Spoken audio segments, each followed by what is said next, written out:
On a quelque chose de commun tous, c'est cet ADN de la solidarité et de la générosité.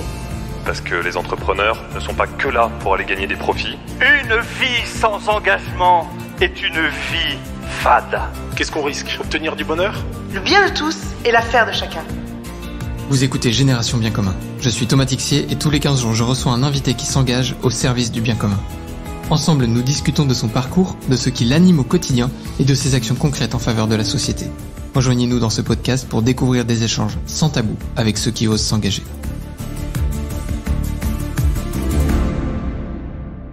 Bonjour chers amis, bienvenue sur ce nouvel épisode du podcast de la Nuit du Bien Commun. Aujourd'hui, j'ai la chance d'être avec Corentin Stemler et on va parler de l'histoire derrière le pitch de la Dame de Pierre. Bonjour Corentin, comment vas-tu ? Bonjour, écoute, ça va bien. Et toi, j'espère que ça va. Écoute, moi c'est en pleine forme, il fait beau aujourd'hui, on est heureux, on est à Paris, on enregistre depuis la Maison du Bien Commun. Et on va parler d'une sacrée aventure qui a démarré pas si loin que ça d'ici finalement. Parce qu'on est quoi ? On doit être à 2 bornes à peu près ici de Notre-Dame de Paris. Ça se fait à pied. Je le faisais à pied souvent de la gare Montparnasse jusqu'à Notre-Dame de Paris. Tu traverses comme ça, tu passes par Saint-Germain-des-Prés, tu rejoins les quais ensuite. Et on découvre de loin comme ça la cathédrale. Je faisais ça très souvent, bien avant l'incendie. Et c'est peut-être aussi un peu pour ça que quand Notre-Dame de Paris a brûlé, il y a beaucoup de souvenirs, beaucoup de choses qui se sont mélangées. J'avais un attachement fort pour cette cathédrale. Et assez vite est venue la Dame de Pierre. Et donc pour ceux qui l'ont pas, donc Corentin t'a monté le spectacle de la Dame de Pierre qui vient illustrer la vie de Notre-Dame de Paris, de la cathédrale, de ce qui se passe autour. Et c'est une motion qui est... Enfin, j'emploie le mot motion parce que je pense qu'il y a un peu de ça. Complètement, oui. Qui était venu au moment de l'incendie.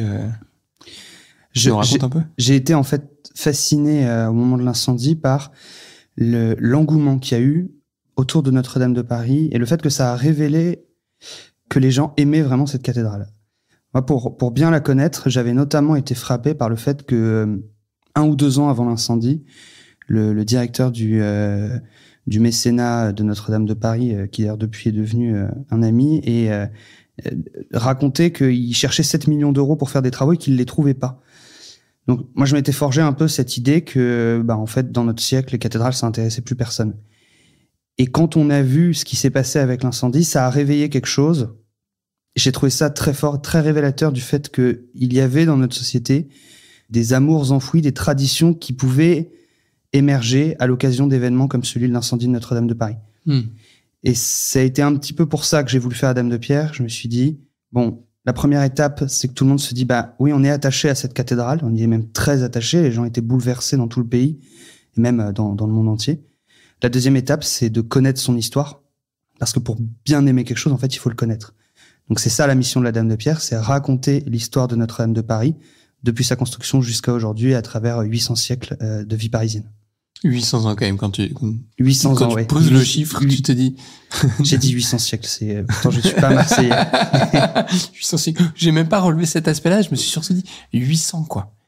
Et puis, en fait, ce qui est fascinant avec une cathédrale, c'est que la cathédrale, elle a souffert au fur et à mesure du temps. Il y a eu des travaux, il y a eu des dégâts, des choses qui ont été modifiées, mais quand même dans son ensemble, dans sa structure, c'est la même que celle qu'il y avait au XIIe siècle, et c'est la même que celle qu'on a aujourd'hui.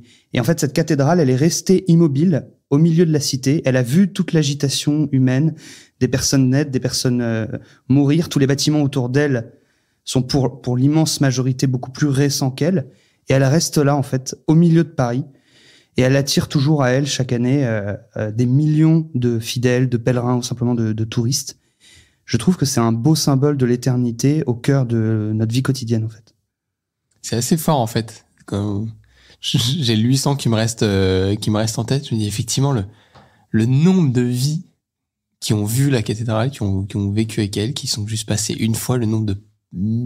Ça se compter en milliards aujourd'hui, le nombre de personnes qui sont passées devant. C'est inquantifiable, autour, c'est ahurissant.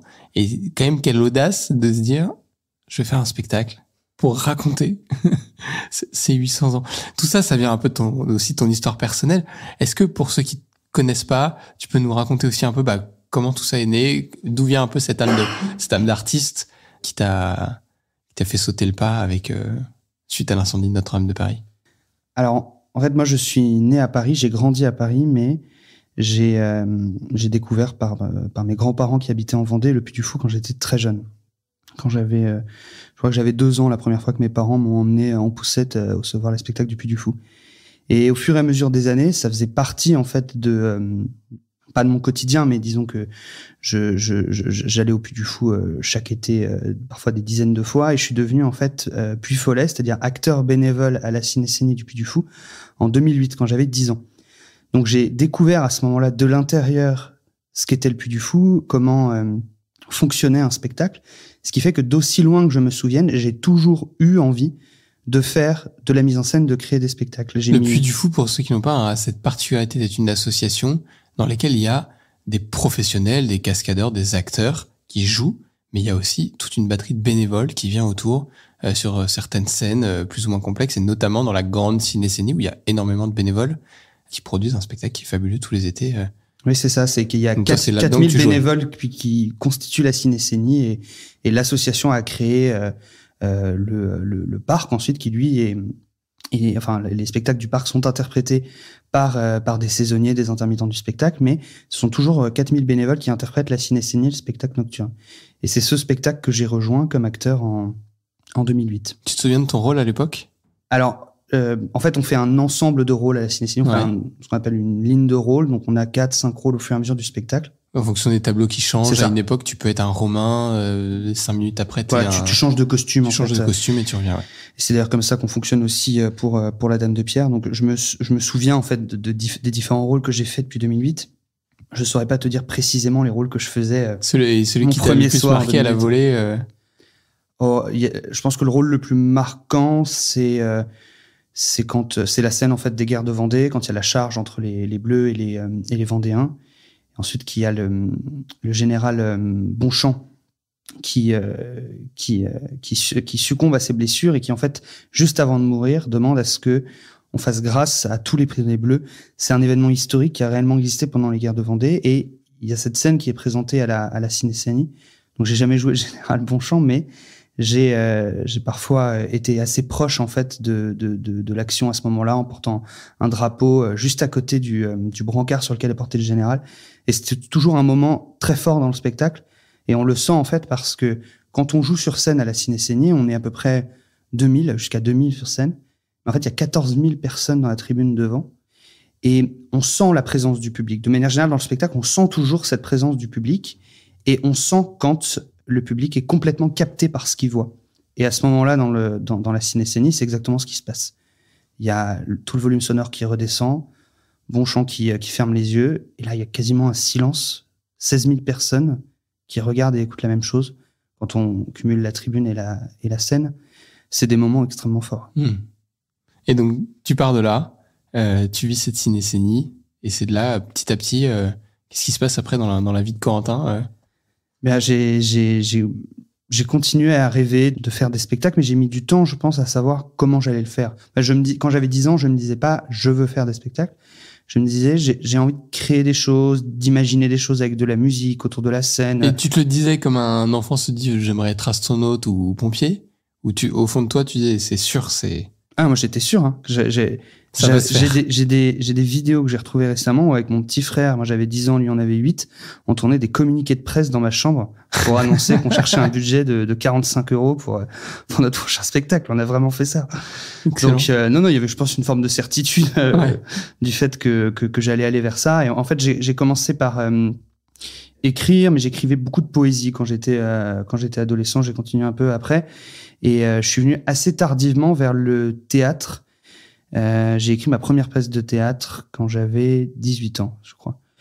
Et je l'ai écrite complètement par hasard parce que j'avais jamais écrit de théâtre. J'écrivais des textes en prose ou j'écrivais de la poésie, mais j'avais jamais constitué une pièce de théâtre complète. Et j'avais des amis qui avaient monté une troupe de théâtre entre eux. Et je voulais faire partie de leur troupe, mais en fait, ils avaient déjà, ils avaient besoin de personne d'autre, quoi. Ils avaient une pièce sur laquelle ils avaient un certain nombre de rôles. Et quand ils ont remonté l'année suivante une autre pièce, eh bien, je leur ai dit, si vous voulez, je vous écris la pièce. Pas de souci. Et ils m'ont dit, oui, très bien, si tu sais faire ça, ça peut être marrant. 5 minutes après, je me suis dit, qu'est-ce que j'ai encore dit? Et c'est vraiment le fake it until you make it. Ouais, c'est exactement ça. Et je me suis dit, si, allez, je me lance, j'écris une pièce. Et de fait, je me suis mis à travailler sur ma première pièce de théâtre qui s'appelait Le Salon est fermé. Et j'écrivais, à l'époque, j'allais écrire dans des cafés à côté de Notre-Dame de Paris. Je crois que je me prenais pour un grand dramaturge romantique, tu vois. J'avais 17-18 ans aussi. Oui, je vois très bien. Voilà. Ce moment où tu imagines ta vie autant que tu la vis. Exactement, c'est exactement ça. Et j'ai écrit cette pièce et je me souviens, il y a eu un moment clé j'avais quasiment fini la pièce et je me suis dit, mais en fait, peut-être que c'est nul. Et j'ai hésité à tout balancer, en fait, à la poubelle, quoi. Et je me suis dit, c'est quand même trop dommage, tu leur as promis une pièce. Va au moins jusqu'au bout, et si c'est vraiment nul, ils te le diront et tu feras autre chose. Quoi. Et j'ai terminé la pièce, qui voilà, c'est pas non plus l'œuvre du siècle, mais c'était première pièce quand même intéressante. Et la première représentation, c'était le 12 octobre 2016. Donc moi, j'assistais simplement à la représentation. C'est même pas moi qui avais mis en scène, j'avais juste écrit. Mais il y avait 200 personnes dans la salle. C'était dans un amphi à l'ICES. À l'époque, je faisais mes études à l'ICES. En Vendée. En Vendée, c'est à La Roche-sur-Yon. Et du coup, la pièce se joue. Le public, à la fin, applaudit. Et je pense que ça fait partie des déclics, le moment où tu te dis, ouais, c'est vraiment ça, en fait, que je veux faire. Et à ce moment-là, j'ai commencé à avoir énormément d'idées et à vraiment essayer de structurer ma manière de travailler, d'imaginer des pièces. Je me suis mis à aller beaucoup plus au théâtre. J'ai vu beaucoup de choses. En fait, j'avais été nourri par le Puy du Fou de l'aspect spectaculaire, vraiment. Il me manquait, je pense, des billes sur le théâtre un peu plus traditionnel. Donc, c'est ce que j'ai comblé à ce moment-là. Et j'ai continué, voilà, à écrire plusieurs pièces de théâtre, déjà des scénarios de spectacle ou des bouts de spectacle à droite, à gauche, quand j'avais des opportunités, qu'on me proposait des choses. Et j'ai vraiment structuré ensuite tout ça en 2018, quand j'ai créé l'association Symphonia Productions, qui portait le nom de mon nouveau spectacle, qui était mon premier vrai spectacle au sens d'une représentation qui mêle à la fois du théâtre, mais aussi de la musique, de la danse, du vidéomapping, enfin plein de choses. Et le spectacle s'appelait Symphonia, l'épopée musicale. Ça racontait en fait l'histoire de la musique depuis les compositeurs baroques jusqu'à aujourd'hui. Donc 400 ans d'histoire de la musique. La moitié du parcours des 800. Ouais, ça reste moins que Notre-Dame de Paris. Et j'ai embarqué, en fait, en l'espace de quelques mois, une centaine de jeunes moi j'avais 21 ans, donc, qui avaient mon âge ou un peu moins. Et on a monté un spectacle vraiment en partant de Comment t'embarques 100 jeunes là-dessus? Je sais pas. Du bouche à oreille, c'est... Ça, on a commencé, en fait, moi j'ai commencé à parler du spectacle autour de moi, donc réunir un noyau dur d'une quinzaine de personnes. Ouais. Et prêt à jouer dedans ou à filer un coup de main autour. C'est ça, pour prendre des responsabilités diverses et variées. Moi, j'aime bien structurer dès le début. Tu vas dire, tu vas être donc les 15 premiers que t'as autour de toi, c'est pas juste des gars qui sont non, c'est cool, voilà, ils prennent tous ils ont un rôle, quoi. Sans forcément y connaître quelque chose, quand même. Et j'ai appris avec le temps, je pense aussi à... ça comme toi quand t'écris ta première pièce. Exactement, c'est ça. J'ai appris ensuite à identifier, justement, détecter un petit peu dans les jeunes qui rentrent dans les troupes, là où ils pourraient être bons et tout. Ouais. Là, à ce moment-là, je commençais, mais c'est là aussi que j'ai fait mes armes. Et j'ai organisé du coup un premier week-end de répétition du spectacle. C'était fin octobre, le spectacle se jouait en mars. Et le spectacle n'était pas écrit. Enfin, j'avais, je crois, les 2 premières scènes. Et j'ai longtemps fonctionné comme ça. Maintenant, je me soigne. C'est que j'écrivais les textes très en retard et un peu au fur et à mesure ça me fait penser au film sur Edmond. Ouais. Oui, complètement. Mais c'est pas très agréable pour les acteurs, donc voilà, j'ai fait des progrès depuis. Et premier week-end, on était 20, je crois, 20 ou 25. Et je me souviens, il y avait l'orchestre, c'était un guitariste et un pianiste. Et moi, je disais à tout le monde, monsieur, on a un orchestre avec 20 personnes. Et t'avais le guitariste et le pianiste qui faisaient de leur mieux, mais pour faire une cantate de Bach, c'est pas facile. Et en fait, au fur et à mesure des semaines, les gens en parlaient entre eux à La Roche-sur-Yon. Et il y a une espèce d'engouement assez dingue qui s'est créé. Et au week-end suivant, fin novembre, on était 70. Début janvier, on était 100.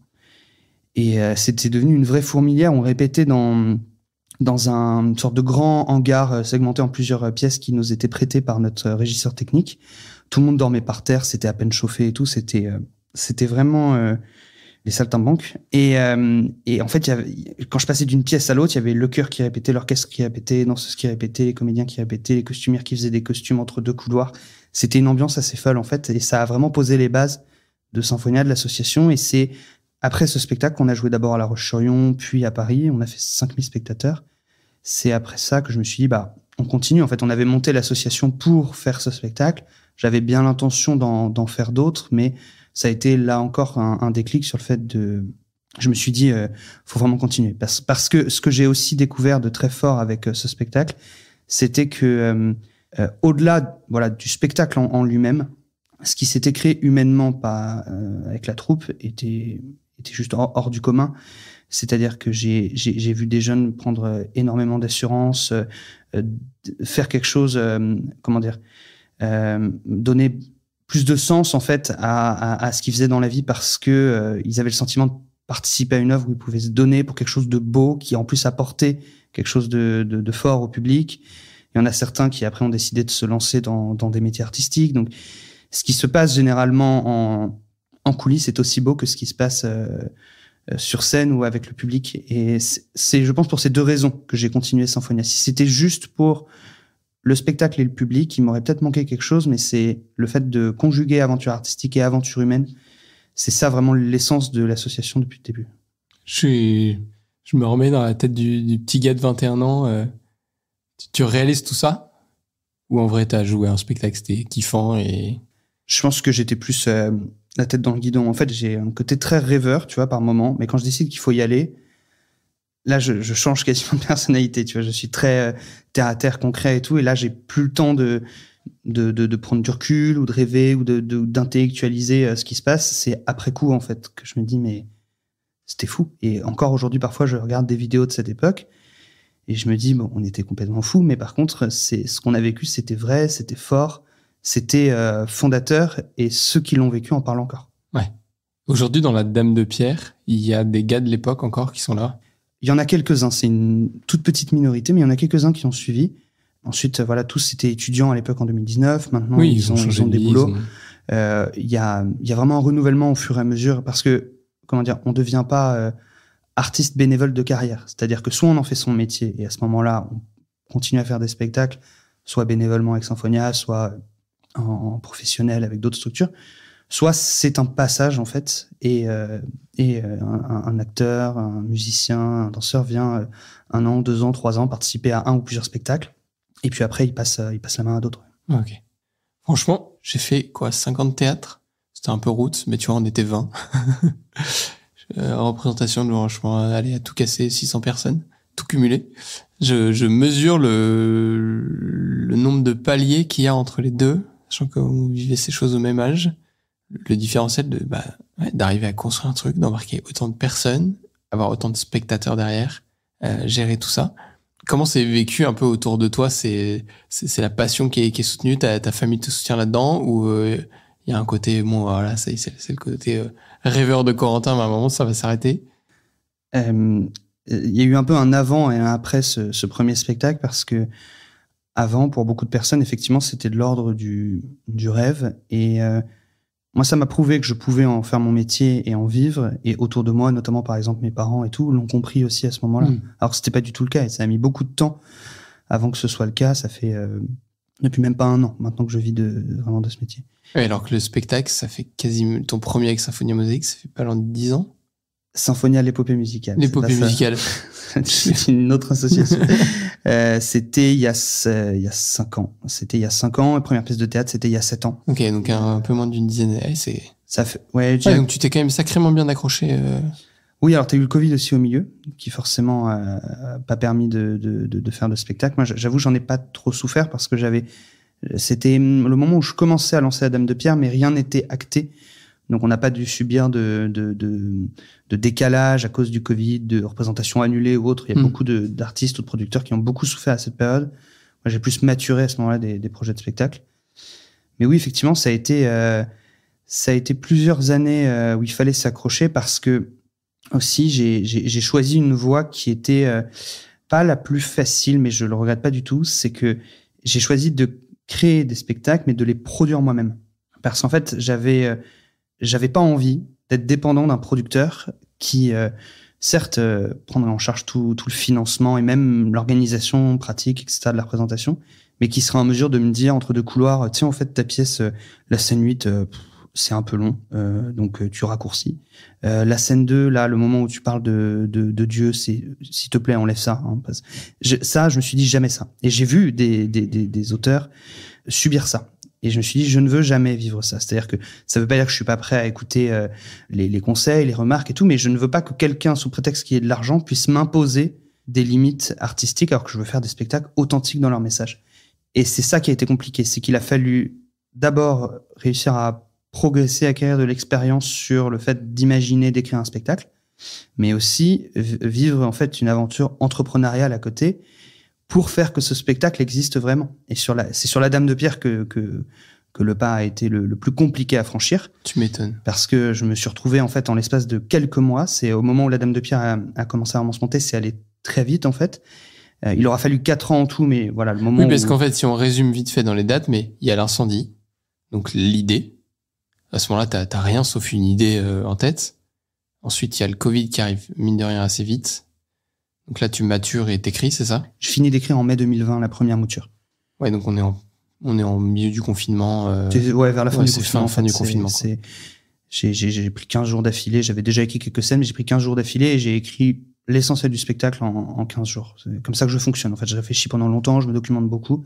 Et quand j'écris, quand t'as la plume, c'est assez l'inspiration, rapide. Voilà.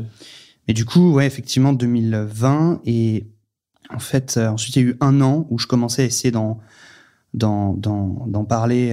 Je me souviens d'ailleurs, le premier rendez-vous que j'ai fait vraiment avec quelqu'un pour parler de la Dame de Pierre, c'était avec Stanislas Biel-Lepner. C'était en octobre 2019, tu vois, avant même que j'écrive. Qu'on embrasse, il est derrière la porte. J'étais venu le voir à Nantes et on se connaissait un petit peu et je lui avais amené... j'avais une feuille de papier blanche sur laquelle j'avais j'avais la liste des 20 scènes. Rien n'était écrit, mais j'avais 20 scènes et je lui ai dit... voilà, bah ça c'est mon spectacle, il se passe ça, il se passe ci, voilà. Est-ce que tu peux pas m'aider à trouver des solutions pour le financer? Et il m'avait donné quelques conseils en vrai qui m'ont été utiles par la suite, mais je ne m'imaginais pas à ce moment-là tout ce qu'il allait falloir surmonter pour aller au bout. Et du coup voilà, j'écris je finis d'écrire pendant le Covid et après j'ai passé un an à continuer justement comme ça à rencontrer des gens, déjà nouer des contacts avec les équipes de la cathédrale, avec des futurs partenaires. Et le moment où vraiment les choses ont commencé à avancer. Attends, juste avant que tu arrives là-dessus. Ouais. À ce moment-là, donc toi, tu es en train d'écrire. On est toujours sur l'idée, la petite histoire du gars de 21 ans qui a fait 5000 places. Dans ta tête, tu joues où, ce spectacle, à ce moment-là? Par rapport à, on reviendra après là où tu le joues réellement aujourd'hui, mais. Alors, c'est marrant parce qu'en fait, au tout début, je disais, je veux jouer au Palais des Congrès. Et puis finalement, pour tout un tas de raisons, on s'est tourné vers le Palais des Sports. Et on est revenu en fait au Palais des Congrès. Donc ça aussi c'était une petite fierté, c'est que j'avais parlé de ce spectacle à la troupe de Symphonie à l'épopée musicale. J'en avais parlé en juillet 2019. C'était nos dernières représentations de l'épopée musicale à Issy-les-Moulineaux. Et je leur avais dit, à l'époque je disais dans 2 ans ou dans peut-être 1 an et demi ou 2 ans, on fera un spectacle sur Notre-Dame de Paris au Palais des Congrès de Paris. Et 4 ans, presque jour pour jour après ça, on a fait un spectacle sur Notre-Dame de Paris, au Palais des Congrès de Paris. Badass. Combien de places déjà? 3750 par soir, et on a rempli 3 soirs, on a fait plus de 10 000 personnes. C'était bien plus fort encore que tout ce que je pouvais imaginer, parce que, en fait, travailler 4 ans de ta vie pour accoucher, si je puis dire, d'un spectacle, le moment où ça se dénoue, le moment où tu as des retours de personnes qui l'ont vu, c'est un moment indescriptible. Surtout que pour la Dame de Pierre, j'ai quand même dû faire face pendant des années à beaucoup de personnes qui me disaient « ça marchera jamais ». Il y a des personnes qui disent des choses différentes, qui disent « ça marchera peut-être pas », ça je suis prêt à l'entendre, mais ça marchera jamais, ça j'ai jamais voulu l'entendre. Ouais, c'est le mur, c'est l'arrêt, c'est baisser les bras.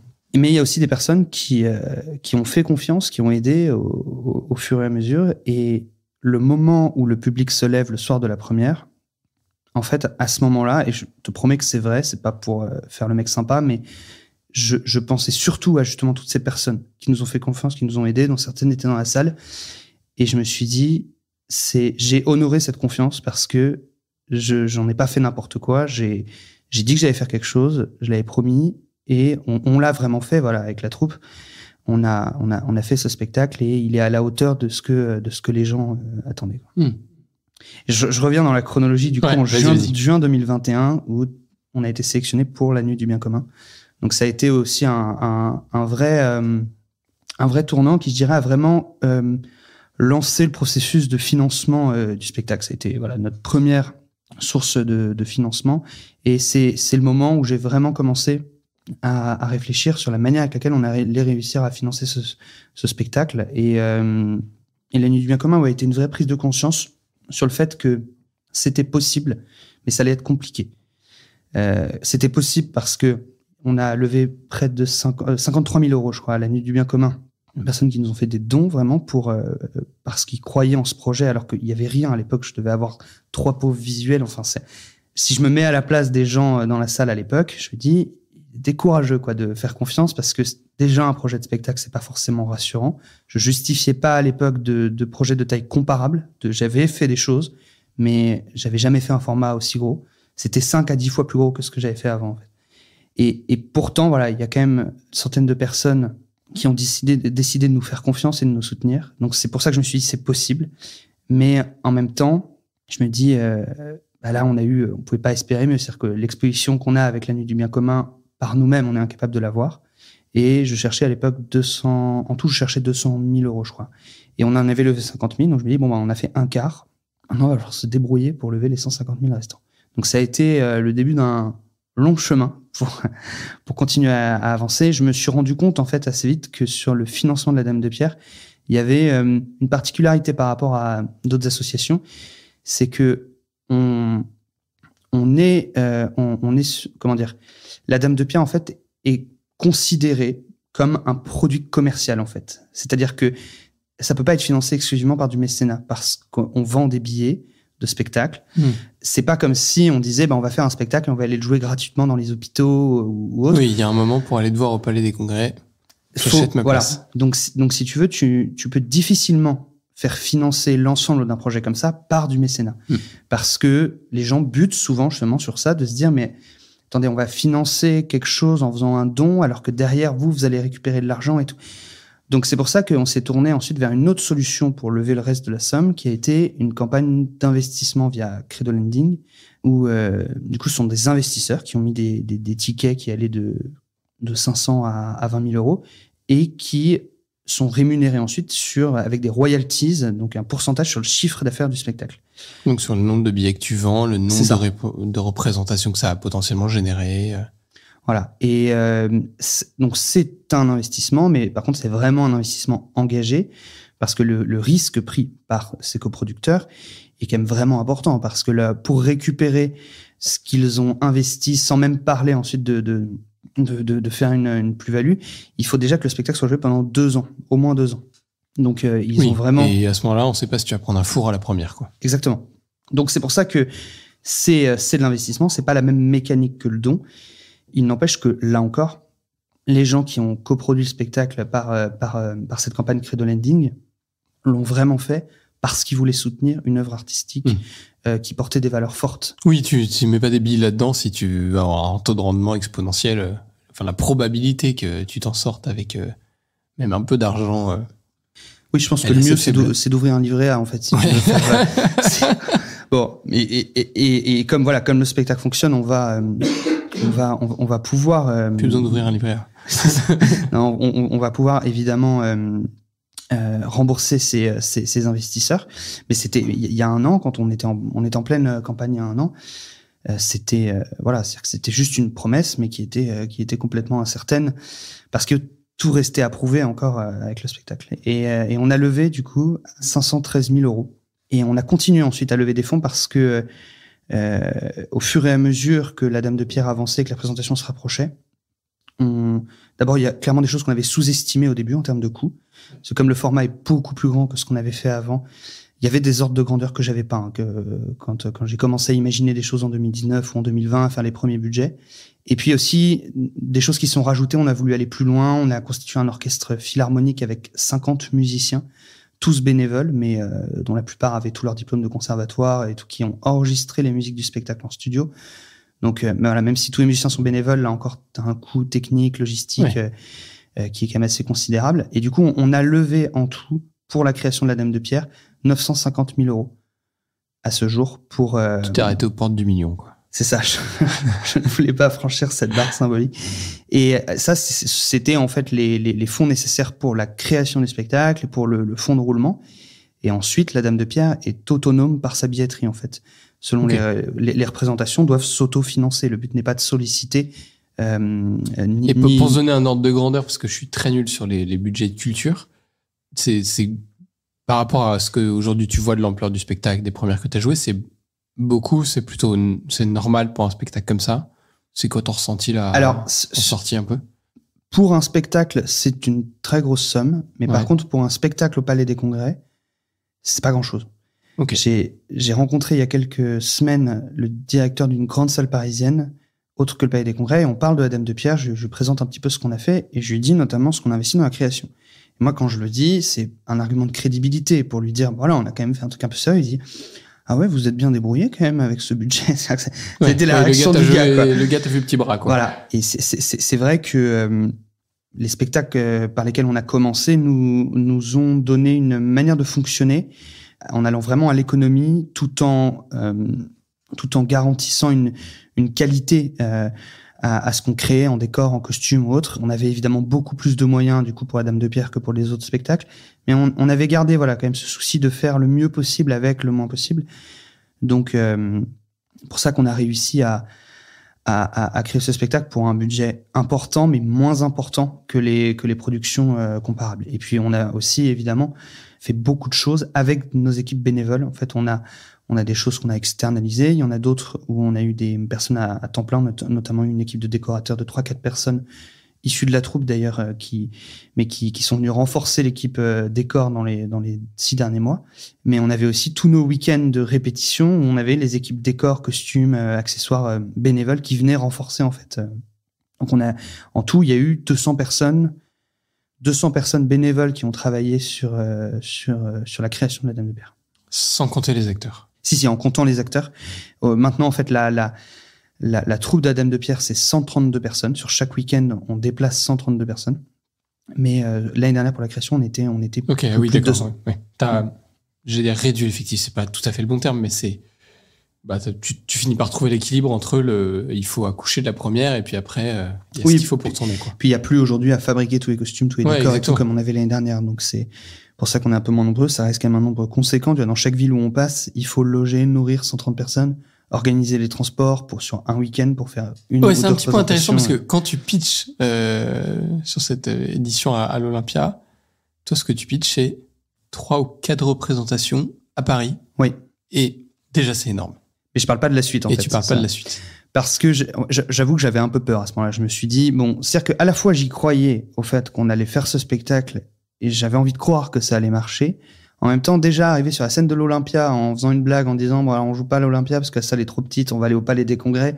Je me dis, il y a un côté un peu escroc, tu vois. Juste si en plus de ça, je commence à dire, on va faire la tournée des Zéniths, je me disais, ça fait beaucoup, tu vois.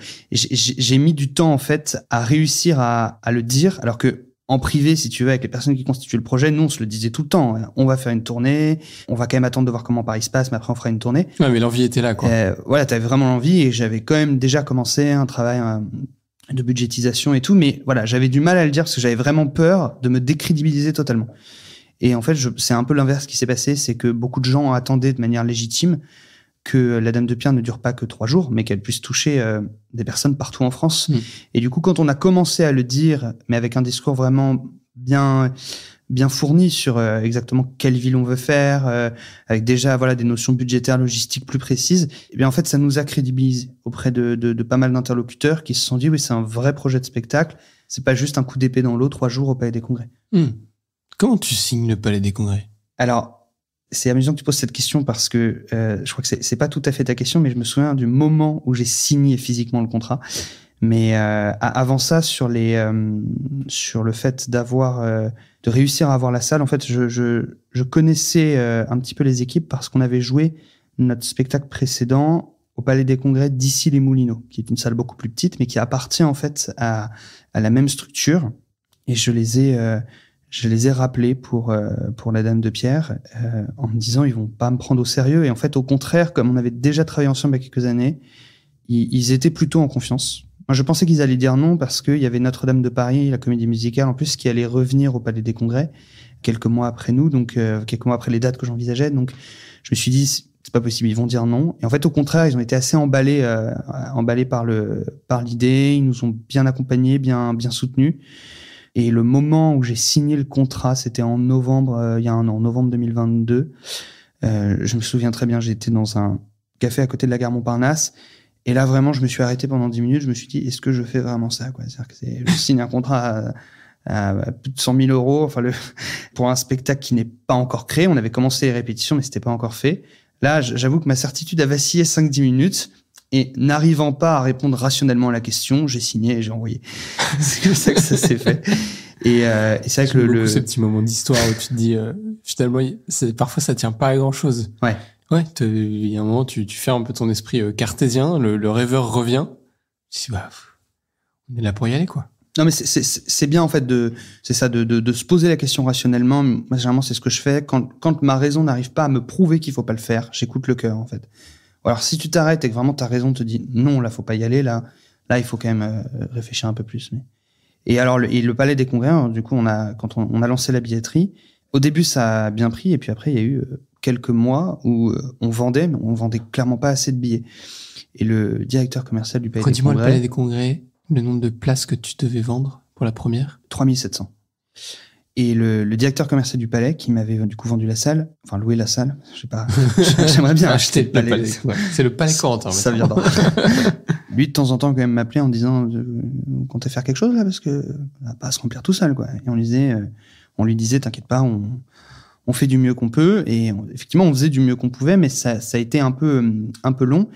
Et en fait, il s'est passé quelque chose de fou, c'est que vers le 10 juin, donc 20 jours avant la première, je crois qu'on avait vendu 4000 billets. Et moi, j'avais des courbes où je me disais... Sur 3 représentations, c'est ça? En tout, ouais. Donc, je me disais, si la courbe devient exponentielle, ça va le faire, on va faire 8000 personnes et tout, mais pour l'instant, la courbe était quand même très linéaire. Et en fait, moi, c'est le moment où mon épouse accouchait de mon deuxième fils, c'était le 11 juin. Et du coup, moi, j'ai lâché prise à ce moment-là, c'est-à-dire que je me suis dit, bon, je vais quand même laisser les autres gérer. Je m'exfiltre un petit peu de la Dame de Pierre pendant quelques jours. Et quand je me remets un petit peu dedans à partir du 15 juin, je me dis, mais qu'est-ce que vous avez fait? Parce que la billetterie, là, elle décolle vraiment. Et effectivement, c'est dans les 15 derniers jours qu'on a vendu plus de billets que ce qu'on avait vendu dans les 6 mois précédents. On est arrivé à la première guichet fermé. On a vendu les derniers billets pour la première, en fait, le matin même.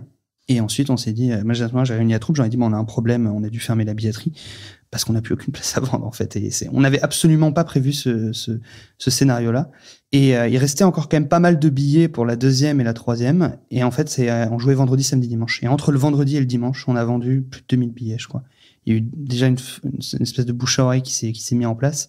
Ce qui fait que c'est ça aussi qui a rendu ces jours aussi forts, c'est que si on avait, je sais pas, rempli la billetterie 3-4 mois avant, on se serait préparé à ce qu'on allait vivre.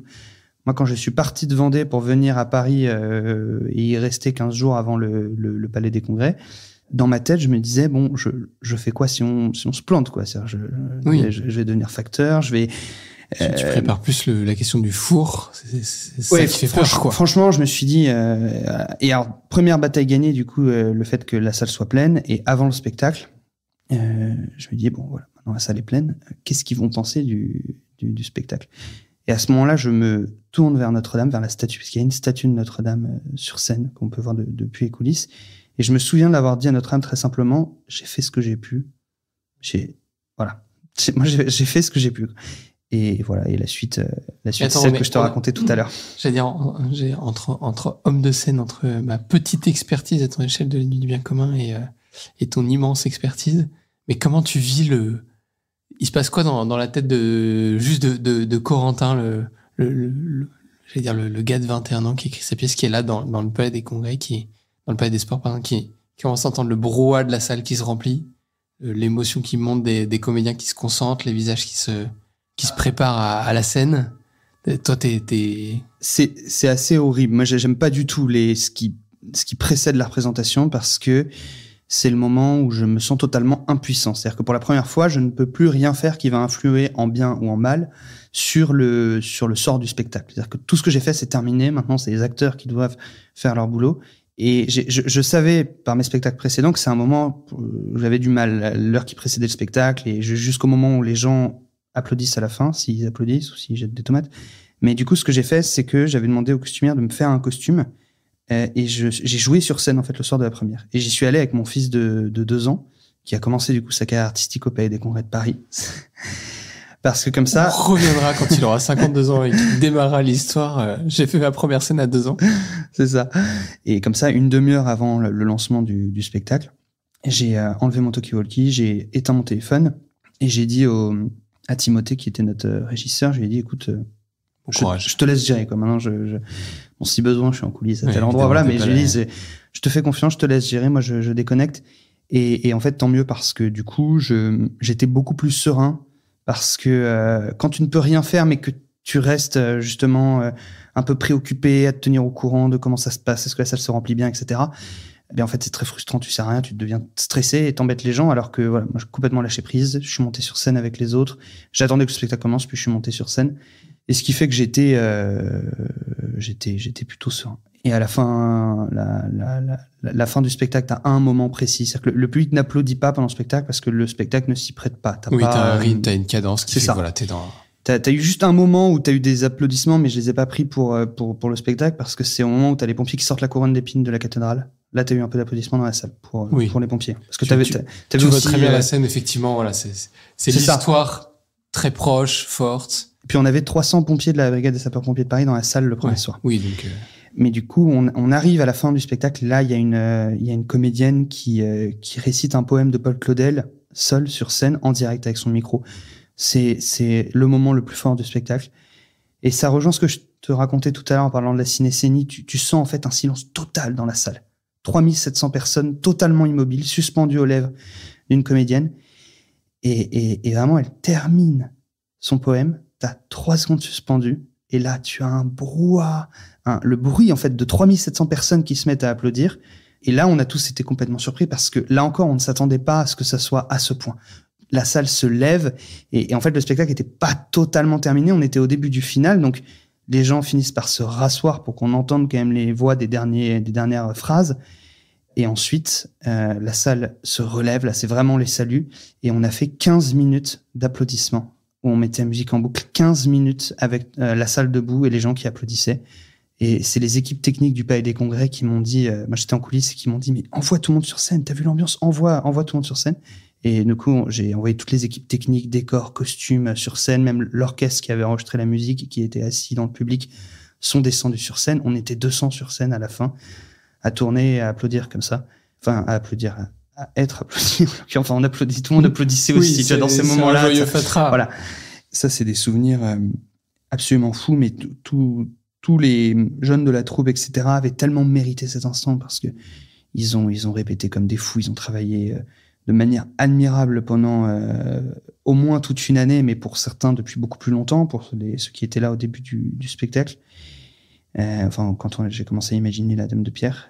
Et en fait, ils ont tenu parce que ils sentaient que le spectacle était fort, mais parce que si je leur promettais, je leur disais, mais vous verrez un jour, la salle sera pleine, les gens seront debout. Et ça a été encore plus que ça, quoi. Donc, c'est-à-dire que c'était un moment. J'en parle beaucoup et tu vois, je suis assez ému en parlant de ça, mais parce que je crois que j'ai jamais vécu de moment aussi fort de ma vie et que la plupart de ceux qui étaient sur scène ce soir-là disaient la même chose. Je pense que tu te couches pas pareil et ça fait partie des événements qu'ils raconteront au soir de leur vie. Et pour l'anecdote, je me suis couché très tard parce que je me suis retrouvé coincé dans un ascenseur après jusqu'à 3h du matin. Dans le Palais des Sports. Non, en revenant chez mes parents qui habitent à Paris, j'étais avec mon petit frère et l'attaché de presse du spectacle. Et on revenait vraiment du Palais des Congrès, il devait être 1h30, 2h du matin. Et on s'est retrouvé coincé dans un tout petit ascenseur comme ça pendant plus d'1 heure. En fait, on était tellement euphorique pendant la soirée qu'on était mort de rire. Ouais, l'anecdote est nulle, mais c'est comme ça, tu vois, c'est après avoir vécu un truc comme ça au Palais des Congrès, tu redescends en fait sur Terre aussi grâce à des petites choses comme ça. Parce que c'est dur, t'as une redescente émotionnelle à faire quand même. Mais voilà, c'était très drôle. Ah non, mais c'est assez impressionnant, ouais. Le moment où tu vis ça, j'avais lu une fois une étude un peu sur les joueurs, les grands sportifs. Le temps après les grands matchs qu'il leur faut pour réussir à décompresser. Alors, en plus, eux, ils ont le rythme cardiaque qui va extrêmement vite pendant l'effort physique et tout. Mais si en plus tu ajoutes l'émotion et l'émotion des grandes victoires, t'en as qui partent pour littéralement une nuit blanche juste pour que leur corps redescende, quoi.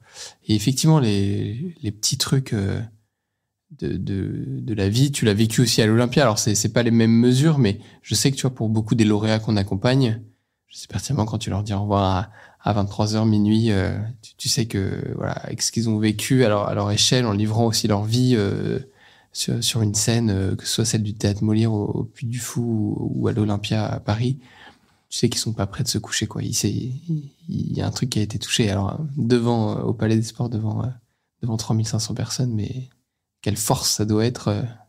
Fallait quand même être raisonnable parce qu'on en avait une autre le lendemain soir et une autre ensuite le dimanche. Mais comment tu peux être raisonnable? Comment tu manages une équipe en leur disant, les gars, là, en fait, c'était fou, mais il faut la remettre demain, quoi? Je l'avais préparé, ça, je l'avais anticipé. Ça faisait des mois que je leur disais, certes, la tentation est grande d'aller boire des bières après et d'aller voir Notre-Dame de Paris jusqu'à pas d'heure sur les quais de Seine, mais le public qui vient le samedi soir, il mérite de voir le même spectacle que le vendredi soir. Donc on ne peut pas faire un spectacle moins bien sous prétexte qu'on a trop fait la fête et qu'on est fatigué. Et ça, je pense que tout le monde l'a bien compris. Ce qui fait qu'on a réussi à célébrer, mais tout en restant raisonnable. Et bien en fait, le troisième soir, tu avais tout le rangement du spectacle. On a quand même 800 éléments d'accessoires ou de décors, 500 pièces de costumes. Donc tout le monde participait en fait au rangement, tout le monde était assez lessivé. Donc on l'a fait avant la dernière représentation. On s'est tous retrouvés au troisième sous-sol du Palais des Congrès dans une salle de répétition. Et là, t'as un peu tout qui est sorti et tout. C'était assez incroyable. Je crois quelle aventure, hein. Et c'est que le début. C'est que le début. Parce que voilà, maintenant on travaille sur la tournée. Le calcul, en fait, il est quasi mathématique. C'est-à-dire qu'on a touché 10 000 personnes au Palais des Congrès. Le but, c'est dans les années qui viennent d'en toucher 300 000 en tout. C'est-à-dire qu'il faut qu'on joue ce spectacle partout en France, devant dans des salles plus ou moins grandes, avec plus ou moins de public. Là, par exemple, à Lyon, on joue dans une salle qui fait 8900 places. Donc là, on aura encore plus de monde qu'au Palais des Congrès. Donc, encore une autre aventure. L'intérêt, en fait, des plus grosses salles que vous allez faire, c'est la plus grande, je pense. D'accord, ouais. Peut-être qu'un jour on fera le Stade de France, mais c'est pas l'ordre. Corentin Hallyday. Mais l'intérêt du nombre, c'est pas un trophée, c'est-à-dire que le but c'est pas de dire ouais, on a fait des spectacles devant. Ouais, non, c'est plus pour se rendre compte aussi du. Mais en fait, je me dis quand je dis faut toucher 300 000 personnes, en fait c'est 300 000 fois une personne qui peuvent pour certains être bouleversés par le spectacle. En fait, j'ai toujours voulu faire des choses qui pouvaient avoir de l'impact sur la société et avoir de l'impact par un spectacle vis-à-vis du public. Là, je parle plus de la troupe, mais vraiment du public. T'as deux manières de le faire. Tu as sur le court terme le spectateur qui va ressortir de ta salle qui peut être bouleversé, et tu as sur le long terme en fait ce que tu vas infuser dans la société. Et pour ça, il faut avoir une visibilité importante. C'est-à-dire que plus tu as de personnes qui ont vu un spectacle, qui ont vu un ensemble de spectacles, plus ils vont avoir des références culturelles communes qui vont devenir des réflexes et qui vont vraiment participer au fait de bâtir la société sur le long terme. Et c'est ce que certains appellent le combat culturel. Tu vois, je le vois pas forcément moi, comme un combat, mais par contre, si artistiquement on peut participer à faire que la société soit belle, eh bien, je me battrai toute ma vie pour faire ça. Et c'est ça en fait le but des spectacles de Symphonia, des spectacles que je porte. T'as évidemment l'aspect très c'est une joie de pouvoir faire des grands spectacles, embarquer tellement de jeunes aussi dans ces aventures.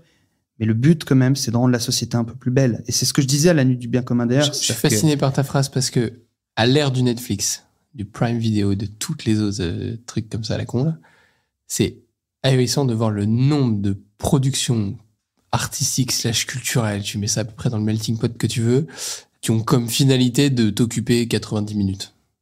Et franchement, ce que t'en ressors, est-ce que ça te grandit, est-ce que ça t'apporte, et alors même, je te parle même pas de ce que ça apporte à la société, a même pas été pensé au-delà de 14 secondes par le gars qui a écrit le texte. Alors parfois c'est divertissant, c'est cool, hein. Premier à en consommer à l'occasion, mais on n'est pas dans le même registre, quoi. C'est exactement le constat que j'ai fait il y a quelques années. Je me souviens, je disais à la Nuit du Bien commun cette phrase: certains producteurs dépensent des millions d'euros pour des spectacles de pur divertissement. Et en fait, c'est vraiment ça. C'est-à-dire que je suis pas en train de dire que je vais faire des spectacles qui sont visuellement plus beaux que tel ou tel producteur. C'est pas la question, et puis c'est assez subjectif après tout. Mais par contre, je ne veux jamais tomber dans des spectacles qui soient juste là pour occuper justement les gens pendant 1 heure, 1 heure et demie. Si tu fais un spectacle qui a du fond, qui porte des valeurs fortes, qui apporte des choses à la personne, en fait, ça va le travailler pendant beaucoup plus de temps que le temps de la représentation, parce qu'après, il va y penser. Et tu vois, là, je travaille sur le prochain grand spectacle qui verra jour dans quelques années et qui est très, très différent de La Dame de Pierre dans sa forme comme dans le sujet, mais ça repose sur des valeurs très fortes qui sont la famille, l'amitié, la justice et la foi. Et ça se passe dans notre société actuelle. Et le but, c'est que ce spectacle soit visuellement, musicalement, au niveau des grandes productions qui se font en France et dans le monde anglo-saxon aujourd'hui, mais que vraiment, en fait, ça apporte quelque chose aux gens, que les gens puissent en ressortir un peu réconfortés, un peu grandis, avec quelque chose de beau, en fait, dans le cœur. Il y a tellement de laideur, en fait, partout, que faire de belles choses, ça a déjà un impact majeur sur la société parce que tu vas totalement à contre-courant de ce qui se fait de manière générale. Parce que, tu vois, tu parlais de divertissement, je considère même qu'une œuvre de divertissement, si elle n'est que du divertissement et si c'est fait à la Netflix, justement, avec des séries qui sont là juste pour te garder captif le plus longtemps possible, peut-être que l'œuvre en elle-même n'est pas laide, mais par contre, le procédé qui est utilisé et le but recherché, ça, c'est laid, en fait. Prendre un humain pour le robotiser, le mettre derrière un ordinateur, le faire consommer le plus de temps possible, c'est vraiment laid, tu vois. Et je pense que par le spectacle, tu peux faire des choses qui soient plus nobles et qui soient belles et qui portent des valeurs. Et tu peux le faire aussi, évidemment, par le cinéma aussi. Mais moi, la voie que j'ai choisie, c'est le spectacle.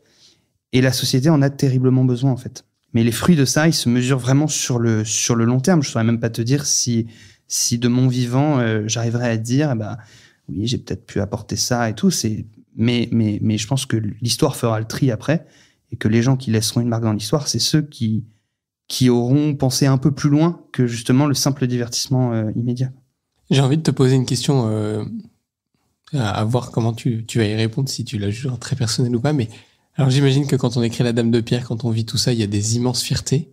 Mais si tu reprends tout ton parcours depuis le moment de l'incendie où l'idée germe, où il y a cette motion, c'est quoi ta plus petite fierté où tu dis mais ça, cet élément-là, pourquoi je dis ça? Parce que je suis intimement convaincu que pour mettre du beau dans les choses, ça passe par les petits détails. Ce moment où on fournit une attention à un petit détail. Mais c'est parce qu'on le fait qu'en fait on le fait plein de fois. Qu'au final, c'est magnifique et c'est grandiose. C'est quoi toi ta petite fierté? T'as un détail dans La Dame de Pierre qui me tient beaucoup à cœur, c'est que, en fait, j'avais tellement peur. Quand j'ai compris que le spectacle allait devenir très gros, j'avais tellement peur d'oublier la finalité de ce pourquoi je faisais ça, que je me suis dit, je vais mettre une statue de Notre-Dame, une Vierge à l'Enfant, sur scène.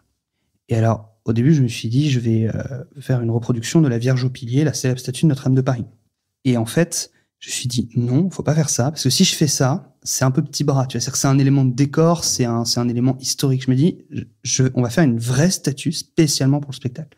Et je suis allé voir un sculpteur en Corrèze qui fait la sculpture sur bois, qui a dessiné et imaginé une Vierge à l'Enfant qui fait environ 2 mètres de haut sur peut-être 50 cm de large. Et cette statue, en fait, quand le public rentre au Palais des Congrès, t'as le rideau qui est fermé et tu as juste sur le côté, vraiment sur le côté de la scène, tu vois, un peu comme dans les églises, t'as la statue de la Vierge sur le côté, t'as cette statue, voilà, qui regarde la scène et le public, elle est un petit peu en biais. Et ensuite, quand le rideau s'ouvre, tu comprends que cette statue, elle est éclairée à certains moments dans le spectacle pour rappeler, en fait, la présence de Notre-Dame, mais cette fois-ci pas de Notre-Dame de Paris, mais vraiment de la Vierge Marie, tu vois, qui veille sur le spectacle, sur le public, sur les acteurs. Et ça, chaque fois que je la vois, je me dis, ça, c'est une vraie fidélité, tu vois. C'est-à-dire que je sais que t'as des gens qui en ont ça et qui se disent, qu'est-ce que c'est que cette statue? Qu'est-ce qu'elle fait là, tu vois?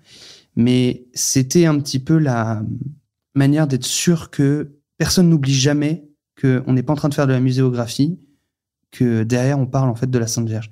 Et je me souviens aussi que pendant le montage du Palais des Congrès de Paris, qui était compliqué, le montage technique avec les décors et tout, on a eu des soucis à n'en plus finir. On a même failli annuler la représentation au jour de la première à cause des émeutes. Et en fait, à un moment dans le montage, sur le plateau, je me retourne et je vois que la statue vient d'être installée. Et là, j'ai eu le sentiment très fort que plus rien ne pouvait nous arriver. Parce qu'on était sous bonne garde. Donc voilà, c'est un détail, parce qu'en fait, cette statue, finalement, elle est pas si grande que ça. Et elle est... T'as vite ensuite le décor qui prend le dessus visuellement et tout. Elle est pas centrale, elle est... Mais c'est quelque chose que j'avais... Je me suis toujours dit, on fera ça. Et on l'a fait. Et ça, c'est une petite fierté. Trop. Elle finira où, cette statue?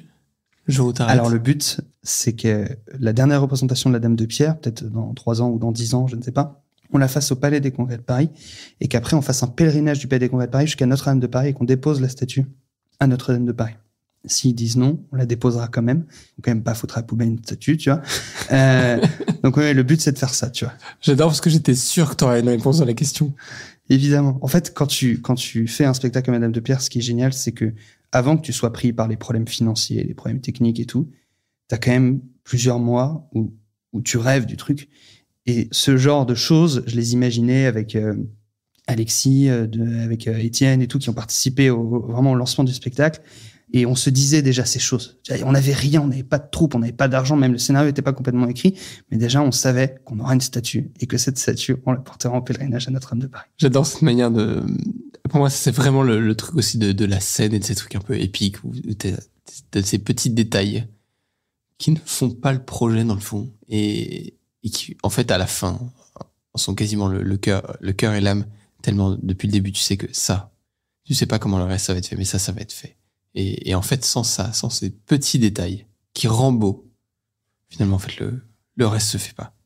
Et je trouve ça magnifique. C'est aussi une manière, et ça, c'est peut-être un encouragement pour ceux qui vivent des étapes complexes. En fait, c'est ces petits trucs. Ça, tu sais que tu peux le faire. Tu peux trouver le gars qui fait la statue.